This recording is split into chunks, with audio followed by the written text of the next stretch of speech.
بادشاہ ہوئے جی ذرا نا شوکر کٹا دیو نا شوکر بہت زیادہ یہ تو سمجھ نہیں لگتی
ایسا کرو اپنا بند ہی کر دو اس کو بند کر دو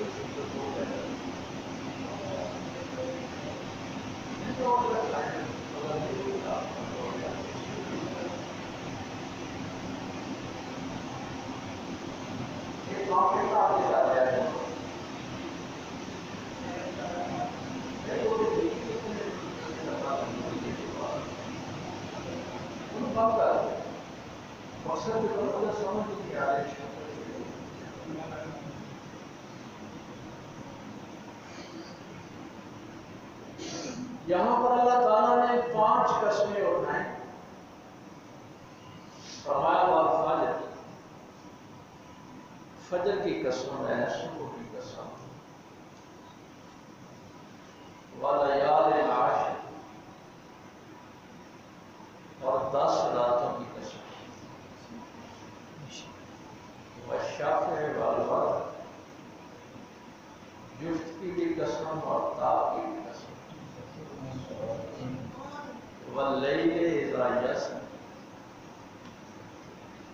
اور اس رات کی قسم جو چلتی ہے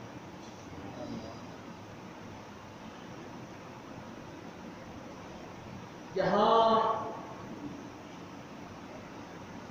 کچھ تفصیل سردار مولانا کرم اللہ وجہ کریم کی روایات سے کچھ حضرت اکرمہ رضی اللہ تعالیٰ عبداللہ ابن عباس رضی اللہ تعالیٰ عنہ فرماتے ہیں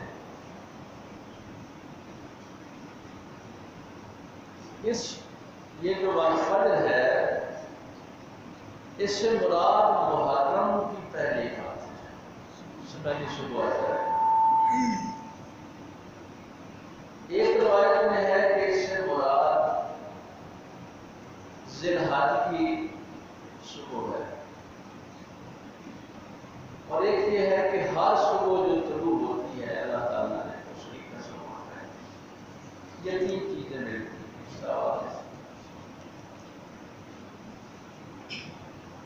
ولیال عشر 10 راتوں کی قسم اس سے بھی یہی 3 چیزیں لی گئی کہ ذی الحج کی 10 راتیں محرم کی 10 راتیں اور یہ رمضان المبارک کی 10 راتیں یعنی یہ اتنی اہم ہیں کہ ان کی اللہ نے قسم اٹھائی والشفع والوتر جفت کی بھی قسم اور طاق کی بھی قسم یہ آپ سوچتے ہوں گے کہ یہ آداب کا اس میں کیونکہ اوقات کا سلسلہ چل رہا ہے جفت سے جہاں بھی صحابہ کرام کے مختلف اقوال ہیں کہ طاق سے مراد 9 ذی الحج اور جفت سے مراد 10 ذی الحج یا النحر جسے ہم قربانی کہتے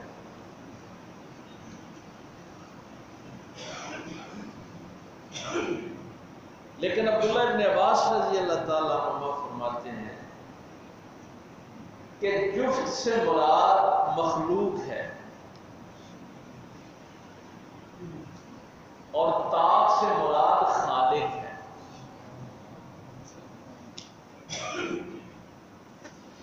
یہ بڑا اہم نقطہ جناب عبداللہ ابن عباس رضی اللہ تعالیٰ عنہ نے بیان فرمایا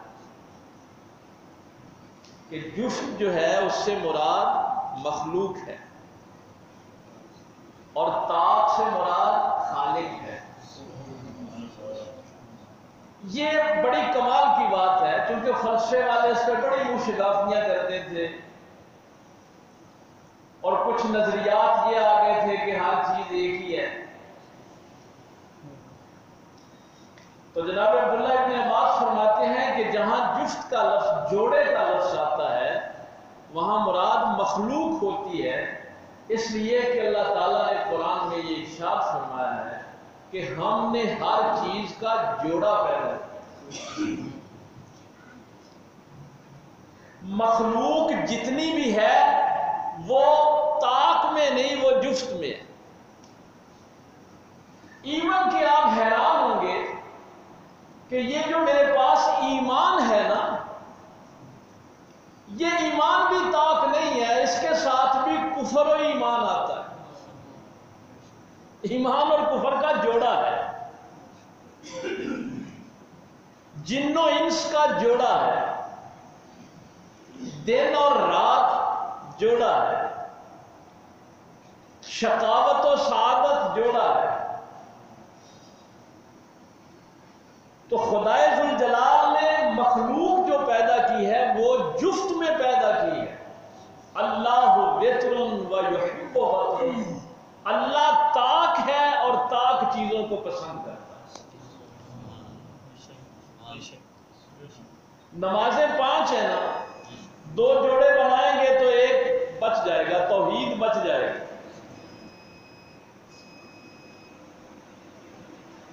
آپ جنازہ پڑھنے لگ گئے نا، طاق سبیں بنائیں،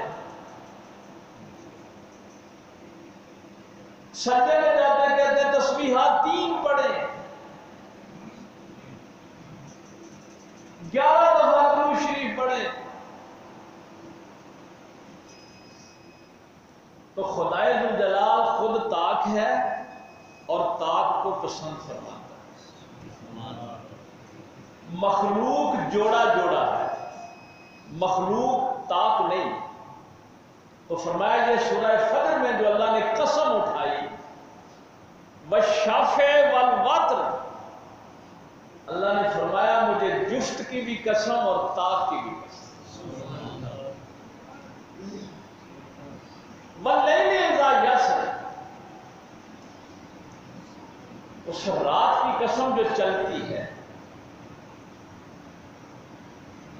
اس میں بھی صحابہ کے اختلافات ہیں، وہ کہتے ہیں کہ یہ سحری کا وقت ہے، یعنی رات چلتے چلتے سحری کے وقت اختتام کو پہنچتی ہے۔ لیکن کچھ نے فرمایا کہ اس سے مراد شب قدر ہے، کہ آفاق کے اندر تو وہ رات ایک ہی ہے، آفاق کے اندر رات ایک ہی ہے، لیکن مشرق وسطیٰ میں وہ 1 دن پہلے آ جاتی ہے، بر صغیر میں 1 دن بعد آتی ہے، آگے جاپان میں 2 دن بعد آتی ہے، یعنی رات ایک ہے لیکن چلتی رہتی۔ تو اس یعنی دیکھیے نا، پہلے 10 راتوں کی قسم اٹھائی اور ان 10 میں سے پھر اس ایک رات کی قسم اٹھائی جو قدر والی۔ تو یہ اللہ تعالیٰ نے آپ کو ایک چیز اور بھی ذہن میں رکھیں گے، جب ہم بات کرتے ہیں نا شہر رمضان الذی انزل فیہ القرآن، رمضان المبارک کی تو اللہ نے یہی شان بیان کیا ہے کہ اس میں آپ نے قرآن نازل کیا۔ اس کی عزت و عظمت کیا ہے کہ اس میں ہم نے قرآن نازل کیا۔ اب ایک بڑی اہم بات آپ کو عرض کرنے لگا ہوں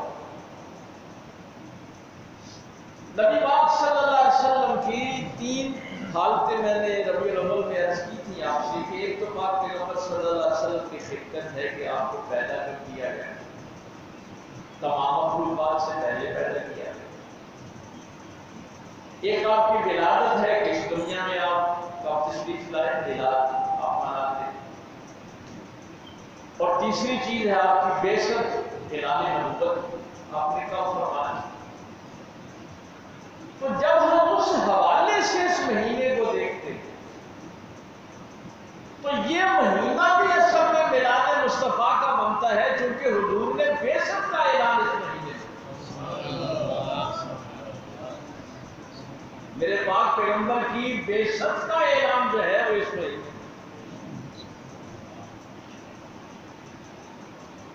اب یہ نسبتیں میں نے اس لیے عرض کی ہیں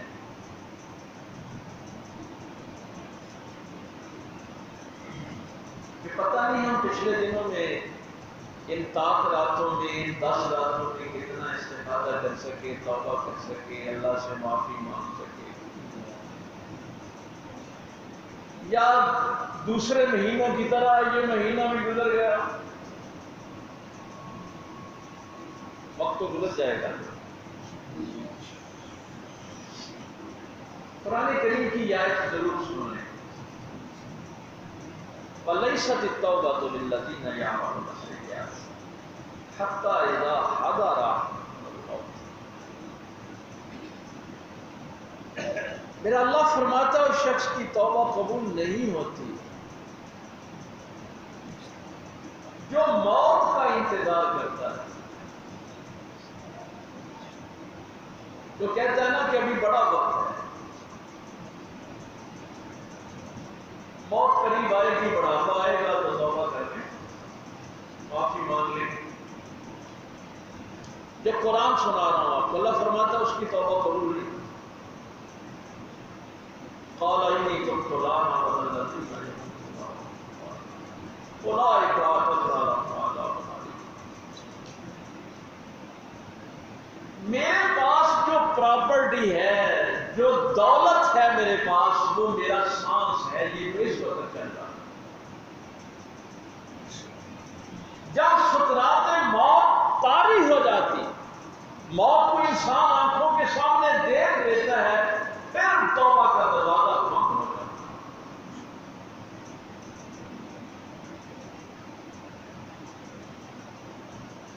اور وہ پچھلے جمعے جو میں نے جملہ عرض کیا تھا کہ یہ نہیں کہ یہ جو ہم اپنے نعت خوانوں سے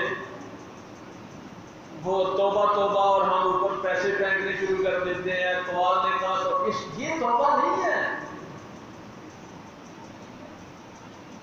توبہ کا لغوی معنی ہے پلٹ آنا، یو ٹرن لے لینا۔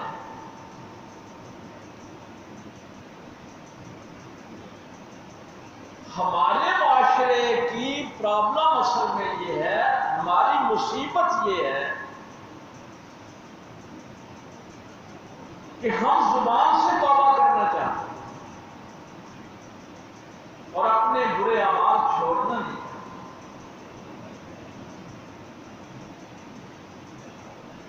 اس کی میں مثال اسکول میں بھی، کالج میں بھی، اپنے شاگردوں کو، دوستوں کو اکثر یہ دیتا ہوں۔ کوئی مصیبت پڑی، چلو میں کہانی یاسین پڑھا دوں، محفل میلاد کروا دوں، مصیبت ڈل گئی چلو آپ سے، وہی زندگی، وہی بغاوت۔ تو میں یہ مثال اپنے بچوں کو یہ دیا کرتا ہوں کہ آپ نے دستہ جانا ہے اور آپ مسلوب والی بس میں بیٹھ جاتے ہیں،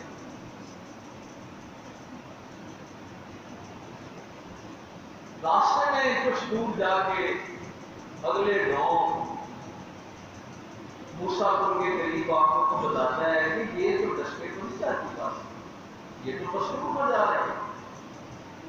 آپ وہاں اترتے ہیں تو 100 دفعہ استغفار کرتے ہیں کہ مجھے غلطی لگی، میں غلط راستے سے نکل آیا، تو 2-3 نعتیں پڑھیں گے، پھر محفل کروا لیں گے اور بات پھر مسلوب والی پہ بیٹھ جائیں تو دستہ نہیں آئے گا۔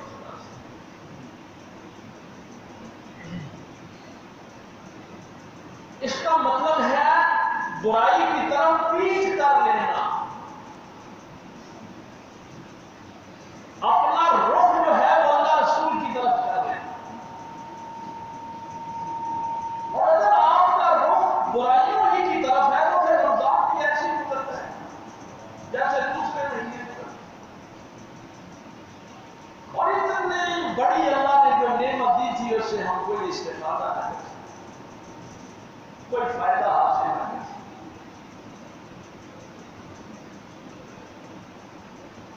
ابھی وقت ہے، ایک لمحے کی تو ضرورت ہوتی،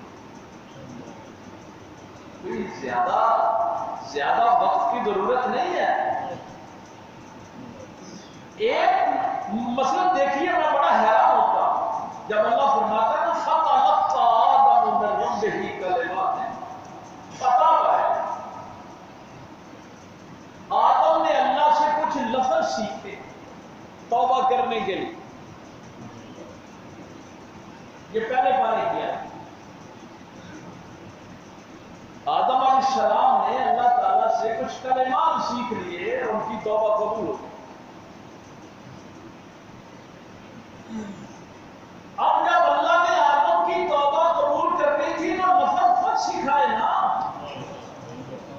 بھائی بات تو سمجھنے والی ہے، لفظ خود سکھائے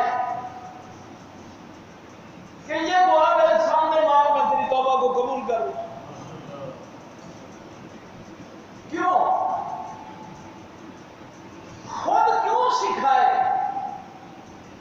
یہ ہے وہ جگہ جہاں قرآن کریم آپ کو لا کے کھڑا کرتا ہے کہ آدم کے دل میں جب اللہ نے ندامت اور شرمندگی دیکھی تو خدا نے لفظ بھی سکھائے اور توبہ بھی قبول.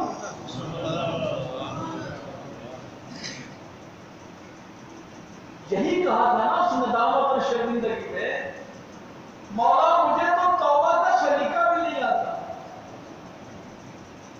یا اللہ مجھے تو یہ بھی نہیں پتا کہ معافی مانگی کیسے جاتی ہے، کیا عاجزی اور انکساری دیا علیہ السلام. تو جب دل شرمندہ ہوتا ہے نا گناہوں سے تو پھر وہ لفظ بھی سکھا دیتا ہے، توفیق بھی دیتا ہے اور توبہ بھی ہو.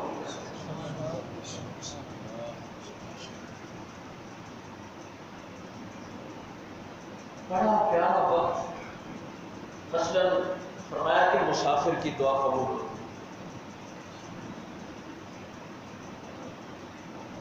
جو بندہ سفر میں ہوتا ہے اس کی دعا اللہ قبول فرما.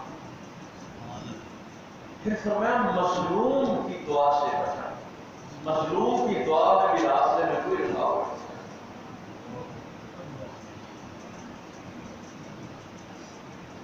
اور پھر افطاری کے وقت جب بندہ دعا کرتا ہے تو اس میں بھی کوئی رکاوٹ نہیں. جو حج سے پلٹ کر آئے اس سے بھی دعا کرو. باپ کی دعا اولاد کے حق میں قبول ہوتی.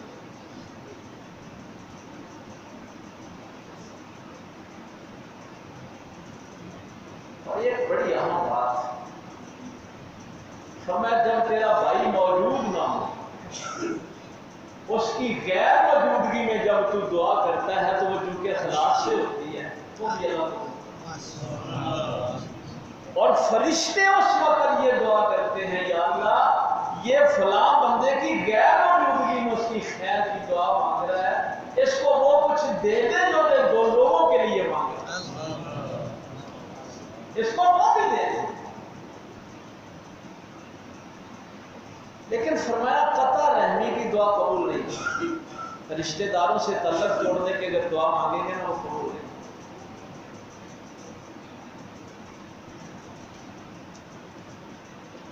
ظلم کی دعا قبول نہیں. اور ایک جو بات ہم آپ کو، چونکہ یہ دعا کے دن ہے،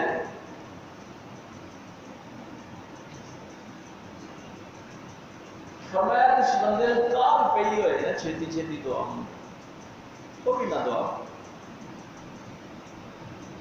وہ نہ دعا بن گیا نا جڑا کہ میں دعا مانگ مانگ کے تھک گیا.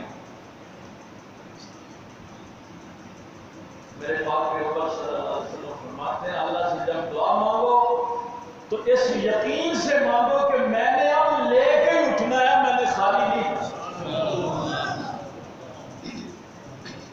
اور یہ بھی نہ کہو کہ مولا اگر تیری مرضی ہے تو دے دے، مرضی ہے تو نہ، یہ دعا بھی نہیں مانگنی۔ مولا میں مانگ بن کے آیا ہوں، میں نے لے کے جانا۔ اور پھر تیرے لیے یہی کافی ہے کہ تم اس کے منگتوں میں تو شامل ہو گیا۔ بھائی اور کوئی شے نہیں تو کم از کم منگتوں میں تو تیرا نام آ گیا۔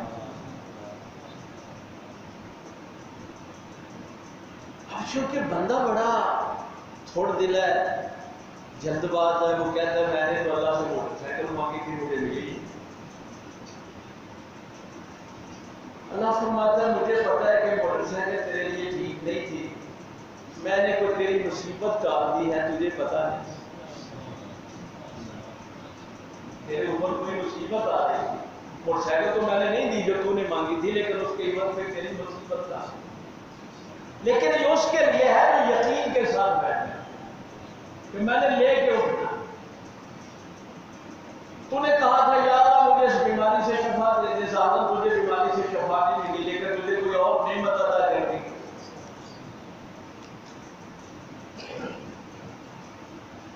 یا جو تم نے مانگا تھا وہی دے دیا ہے۔ اب اگر کوئی مصیبت بھی نہیں ڈالی، اس کا متبادل بھی نہیں دیا، اللہ نے وہ دعا سنبھال کے رکھی جو یقین سے مانگی گئی۔ بھائی یہ مجھے بڑی حیرانگی ہوتی ہے، قرآن جب شروع ہوتا ہے تو وہ کہتا ہے اللہ ذل یؤمنون بالغیب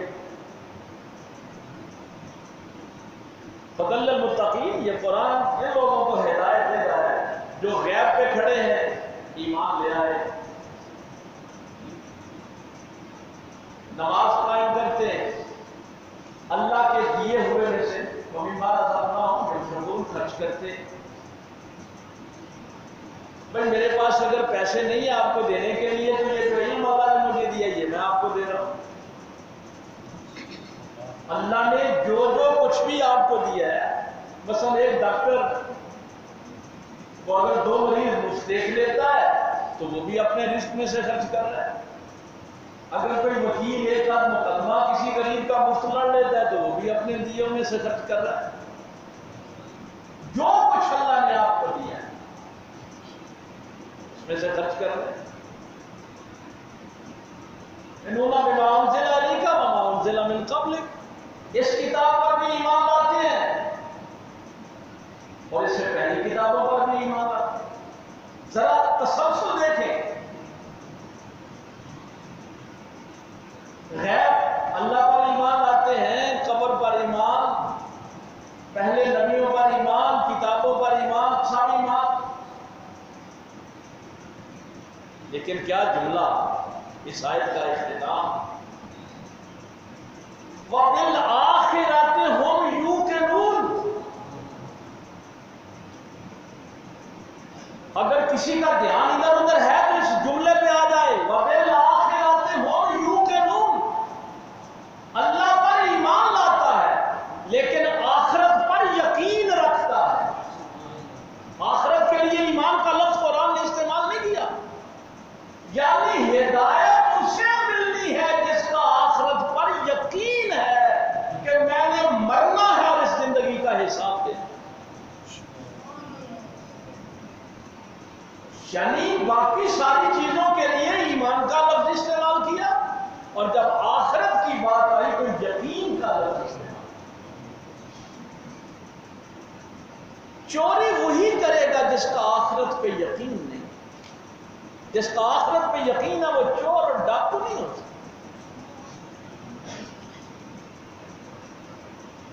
یہ ممکن نہیں۔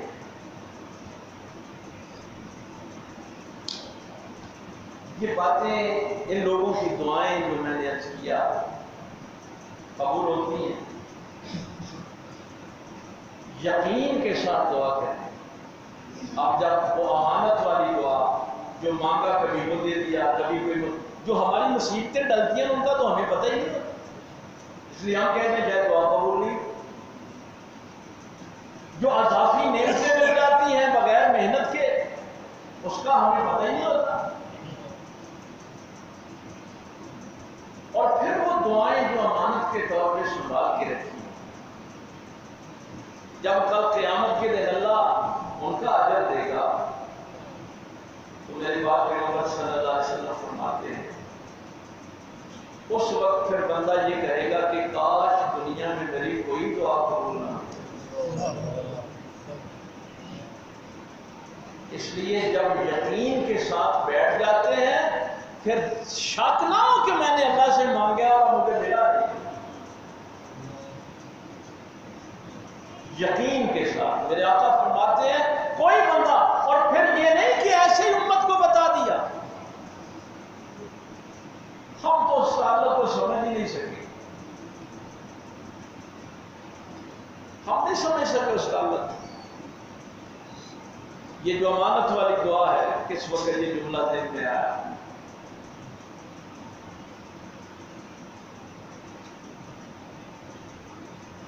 حضرت ابراہیم نبی پاک کی آخری اولاد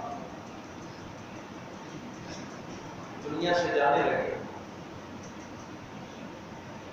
آپ سب لوگ صاحب اولاد ہیں، جب آخری بیٹا فوت ہونے لگتا ہے تو بندے کی کیا کہتی ہے؟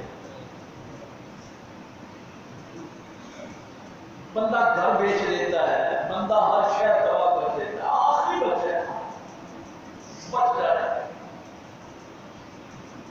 سرکار فرماتے ہیں اللہ نے ہر نبی کو ایک دعا دی، ہاٹ لائن پہ جب چاہے مانگے اللہ سے اسی وقت قبول. ایک ایک دعا ہر نبی کو. عائشہ صدیقہ رو پڑی، کہنے لگی یا رسول اللہ صلی اللہ علیہ وسلم، وہ جو اللہ نے آپ کو دعا عطا کی ہے وہ کب مانگیں گے؟ اب یہ ہمارا آخری بیٹا دنیا سے جا رہا ہے تو دعا مانگے بچے کو بچا لیں.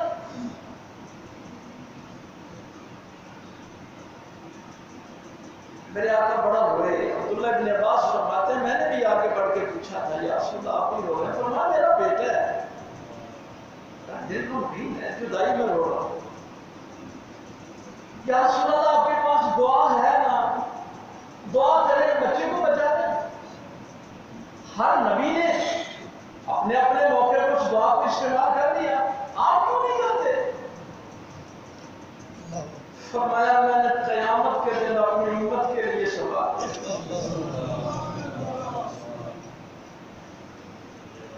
میرا بیٹا جاتا ہے تو چلا جائے، یہ دعا میں نے قیامت کے دن استعمال کرنی ہے، یا اللہ میری امت کو بخش.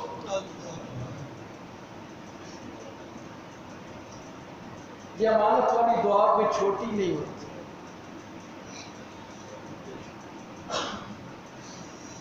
میں یقین جانیے حیران ہوتا ہوں، آج کل تو ہم ماں باپ کی قبر پہ بھی کھڑے ہو گئے ایسی دعا مانگ لیتے. یقین کی بات یہ چونکہ دعا کے دن ہے، دعا مخل عبادت،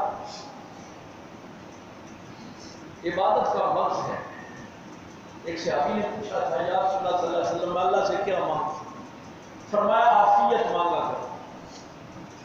عافیت کی انسان کو دنیا میں بھی ضرورت ہے، قبر میں بھی ضرورت ہے، شک میں بھی.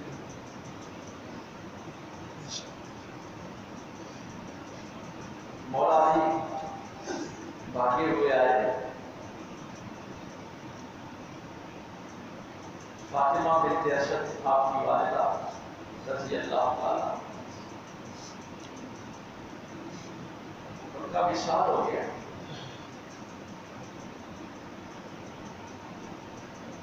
نبی پاک صلی اللہ علیہ وسلم چونکہ حضرت ابو طالب کے گھر کی پرورش ہوئی تھی، چچی بڑا پیار کرتی تھی، بڑی محبت کرتی تھی. ماں تو ظاہر ہے 6 سال کی عمر میں فوت ہو گئی. ماں باپ کے لیے بھی دعا کا میرے آقا نے جو سلیقہ، میں تو حیران ہوتا ہوں. سرکار گئے قبر کھدوائی، میرے آقا قبر میں لیٹ گئے، جہاں فاطمہ بنت اسد کو لٹانا، میرے آقا خود لیٹ. کہا مولا تو جانتا ہے ابو طالب کے بچے زیادہ تھے، آمدن کم تھی، اور میری مانگنے کی عادت نہیں تھی۔ میں تو نہ چچا سے مانگتا تھا نہ چچی سے مانگتا تھا، اور یہ میری چچی اپنے بچوں سے چھپا کر چیزیں میرے لیے رکھتی تھی۔ یا اللہ تیرے محبوب کے لیے رکھتی تھی، تیرے نبی کے لیے رکھتی تھی۔ میں تھکا ہارا آتا تھا، لوگ مجھے پتھر مارتے تھے تو مجھے دلاسے دیتے تھے۔ یعنی ان ساری نعمتوں کو یاد کیا جو چچی نے احسانات کیے تھے، اور پھر آخر میں کہا مولا میرے صدقے اور مجھ سے پہلے جتنے نبی گزرے ہیں ان کے صدقے میری چچی کی مغفرت۔ اور یہ امت کو سکھایا کہ ماں باپ کی قبر پہ کھڑے ہو کے کبھی جلدی جلدی دعا نہ مانگنا، پہلے ان کے احسان یاد کرنا، ماں کے احسان یاد کرنا، باپ کے احسان یاد کرنا، ان احسانوں کو یاد کر کے جب آنکھوں میں آنسو آ جائیں پھر کہنا یا اللہ میرے ماں باپ کو۔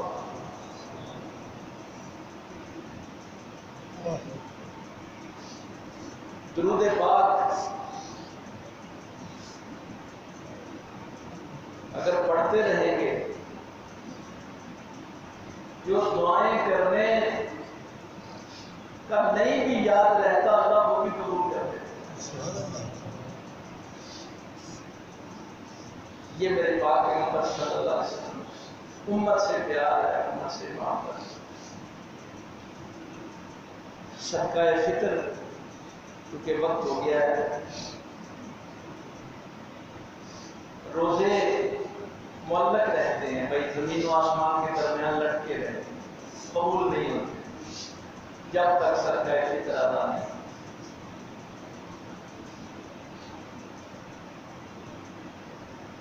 لوگ پوچھتے رہتے ہیں، فون بھی کرتے ہیں، آپ بھی پوچھتے ہیں، میں بھی ہر سال یہاں آپ سے عرض کرتا ہوں کہ یہ بھی آپ کی اپنی حیثیت کے مطابق۔